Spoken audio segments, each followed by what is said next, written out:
ginnaaw bu ñu sant yàlla di julli ci yonent bi sallallahu alayhi wa sallam ñoo ngi yëkkati ay kàddu ngërëm ak sant jëmale ko ci suñuy frère suñuy partenaire suñuy doomu ndey moom daal jëmee ko ci suñu bopp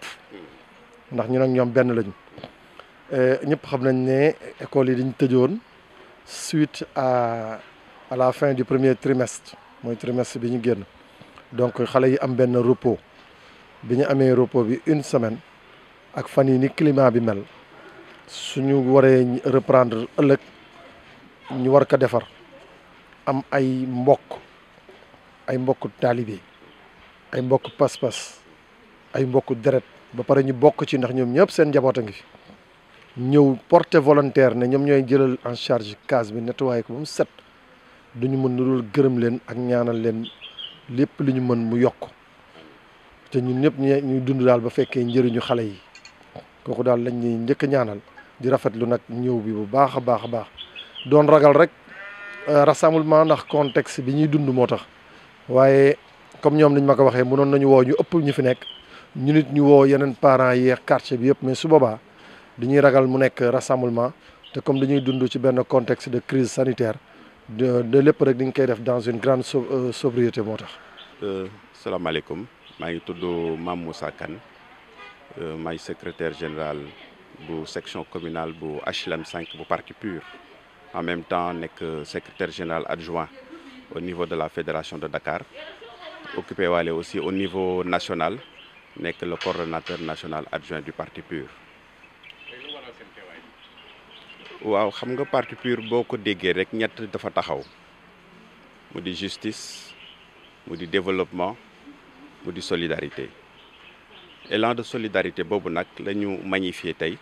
yàgg nañ ko magnifier sax d'ailleurs mais la ñu magnifier tey à travers acte bi nga xamante ne moom la ñu def may njëkkee sax di nuyu suñu président du parti Serigne Moustapha Sy di remercier directoire ci confiance bi ñu am ci sama personne di remercier aussi tous les responsables donc élan de solidarité ku wax PUR rek xam ne élan de solidarité bokk na ci suñuy action ñu constaté ne dañu nekk ci contexte de Covid ñu gis ne aussi écoles yi tëj nañu depuis quelque temps ñu ne pourquoi pas ñu ñëw jàpp ci fi nga xamante ne mooy la case des tout-petits des HLM parce que xam nañu seen fonctionnement xam nañu seen budget nu mu limité mais au-delà de ça aussi xam nañu personnel bi fi nekk volonté bi ñu am ak abnégation bi ñu am pour atteindre seen objectif malgré que seen moyens c'est limité donc nous on s'est dit ñu impliqué wu ñëw fii def ce qu'on appelle une journée d'utilité publique mu bokk ci suñu feuille de route yi nga xamante ne moom la ñuy dérouler au niveau de notre section communale donc tey mu nekk set setal en même temps indiwaale ay produits détergents indi ay cartons une dizaine de cartons entre omo ak eau de javel en même temps ay serpillères en même temps aussi les masques pour personnel bi. donc